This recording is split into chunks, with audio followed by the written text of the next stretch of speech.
Mr. Commissioner, all of the distinguished guests, both here on the platform and in the audience.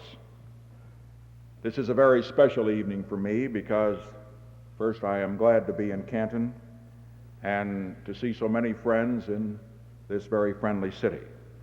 And second, because for me, football is perhaps my second vocation.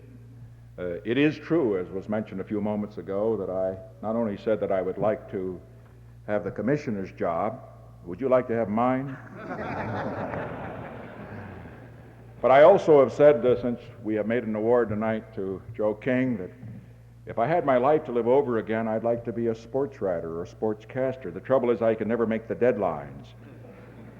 And then, too, as I look back over the years, I think of the fact that when anyone reaches the very high position in government, you will find that he is often introduced and his past is really built up. A lot of mythology grows up about your past, sometimes bad, sometimes good.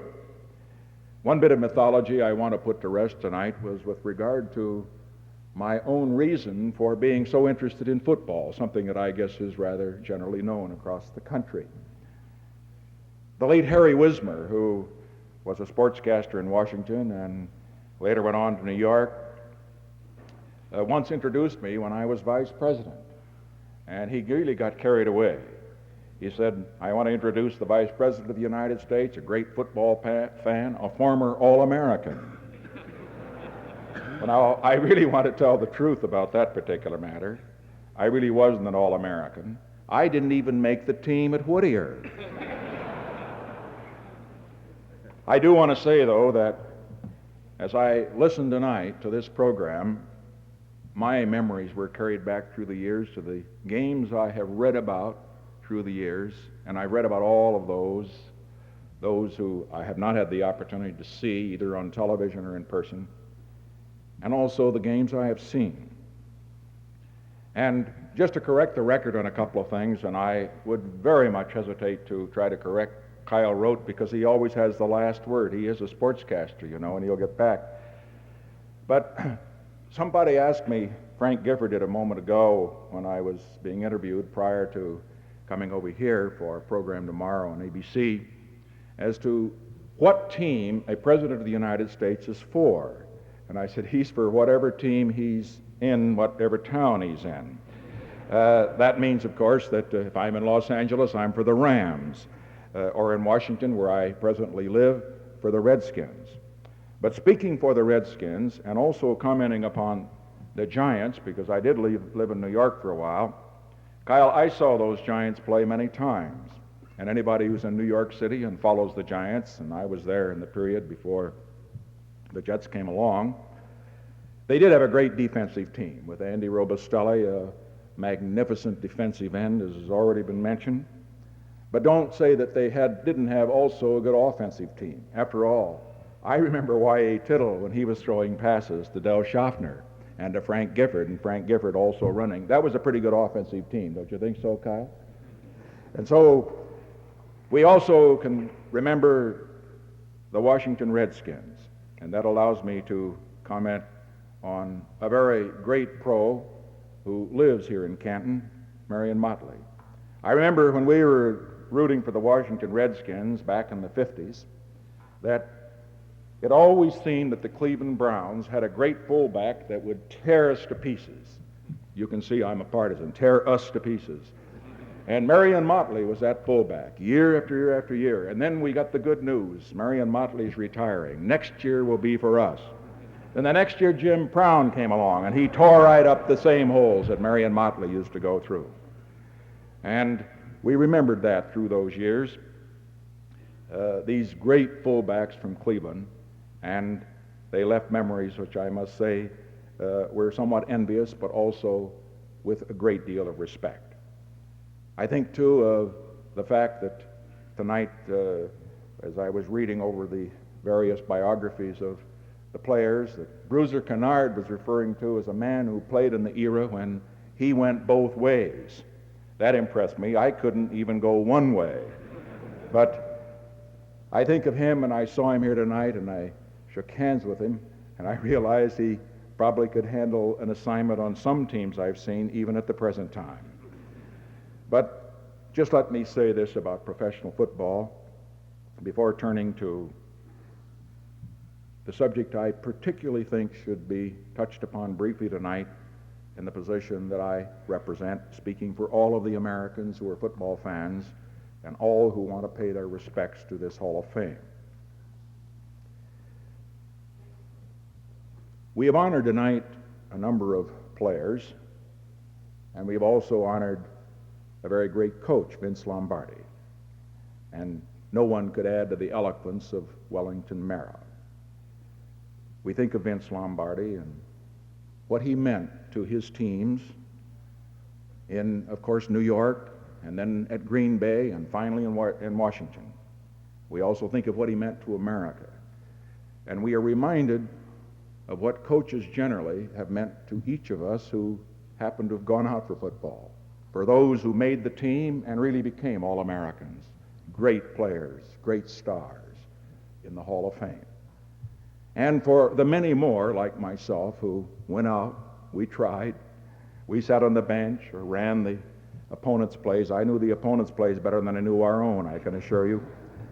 But we then, however, went out for the game and perhaps never made the team. But some way, somehow, those coaches had influences on our lives. For example, I noted that as I went through the Hall of Fame that Jim Thorpe is the man whose statue is first there, that he played on that first pro football team here in Canton. He was an American Indian. My coach in college at Whittier was an American Indian. He was a graduate of the University of Southern California, Frank Gifford School. He was an All-American at USC, the year that USC played Penn State in the Rose Bowl.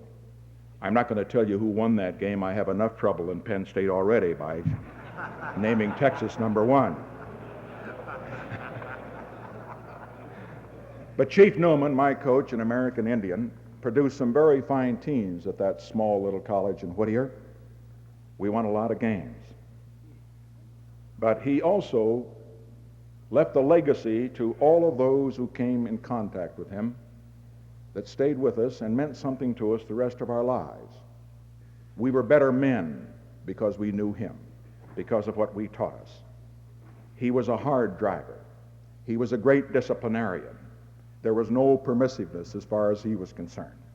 There were no excuses for failure. He didn't feel sorry for you when you got knocked down. And he had a different definition of being a good loser. He says, you know what a good loser is? It's somebody who hates to lose and who gets up and comes back and fights again. I think perhaps as I look back at those who shaped my own life, and there are a great deal of similarities between the game of football and the game of politics, that I learned a great deal from a football coach who not only taught his players how to win, but who also taught them that when you lose, you don't quit. That when you lose, you fight harder the next time. And that, of course, is what a nation needs to know. It is what all of us need to know at this time in this country. I think as we think of men like Vince Lombardi, Chief Newman, the thousands of other coaches, Bruce Kennard, others, who have left their mark on America's young men, either by reason of the fact that they have played for them, or by reason of the fact that those in the stands have seen the spirit that they have been able to infuse among those players. I think as we think of that, we can think of what that should mean and can mean to America at this time in our history. On such an evening as this, so full of fun and so full of nostalgia, so full of respect for the past, and looking to the future of next season and who's going to win, let me just leave one very serious thought with this audience with regard to where America's going in these next few years.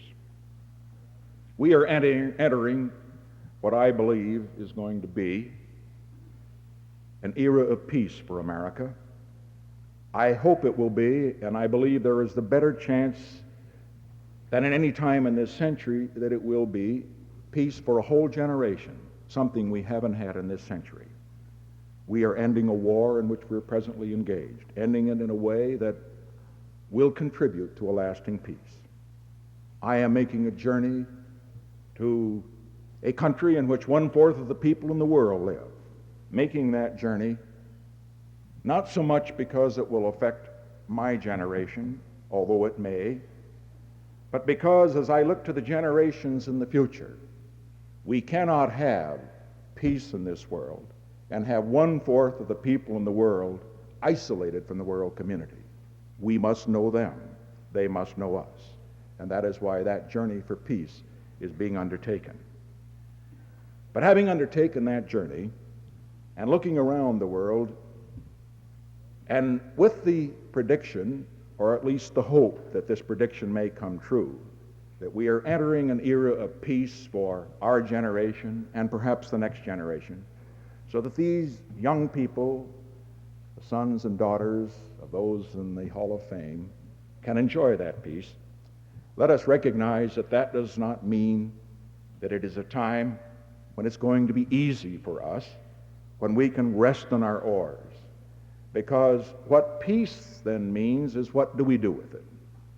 And in that connection, I would say that while America is entering very possibly a period of peace such as we haven't enjoyed in this century, it will be a period of enormous challenge, because all over the world, 800 million Chinese, 250 million Russians, 300 million Europeans, 250 million in Latin America, 700 million in South Asia, another 200 million on the rim of Asia. There are people all over the world who are becoming more competitive. I first came to Canton 22 years ago. Frank Bull will remember that visit, and others may have remembered it then.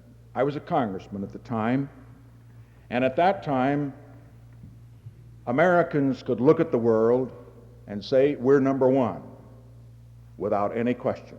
We were number one from a standpoint of military strength. We were number one from the standpoint of our economic power. And no one in the world could possibly, at that time, challenge us.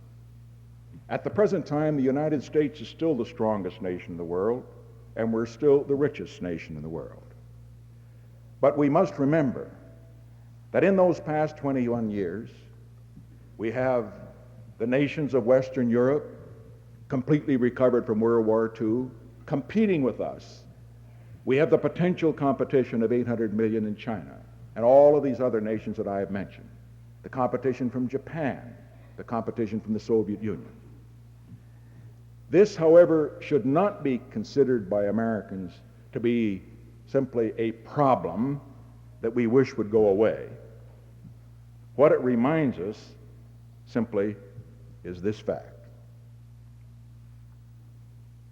It sometimes is said these days that it doesn't make any difference whether you're number one or not. Let me tell you, it makes a great deal of difference. Not simply because we want to be number one so that somebody else can be number two in the world, but because unless you try to do your best, unless you give everything that you have to your life and in the service of your country, then you haven't been the man or the woman that you can be. And for America at this time, when we are still the first nation in the world to rest on our laurels and to let the other nations that are competing with us pass us by, this is something that we cannot let happen and that we should not let happen. And that brings me back to the game of football, to our coaches, to the players who are examples. I think what football and other sports mean to, and what they contribute to millions of us who are fans, more than the recreation, more than the enormous spectator sport that it is a spirit of competition, a spirit of trying to do our very best, a spirit of when we lose, of trying to win the next time out. and a spirit, may I say also, of being for our team all the way, strong for it. I think it's great for the Giant fans to be for the Giants, and for the Bengal fans to be for the Bengals, and for the Browns fan to be for the Browns. I think it's great, too, for Americans to be for America all the way.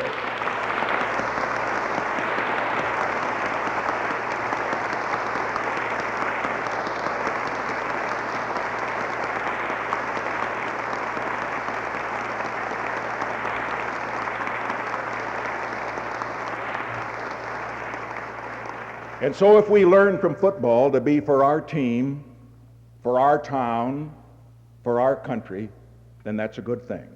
Oh, I don't mean that our country is perfect, but I've traveled to most of the nations of the world, and just let me remind us all of this great truth.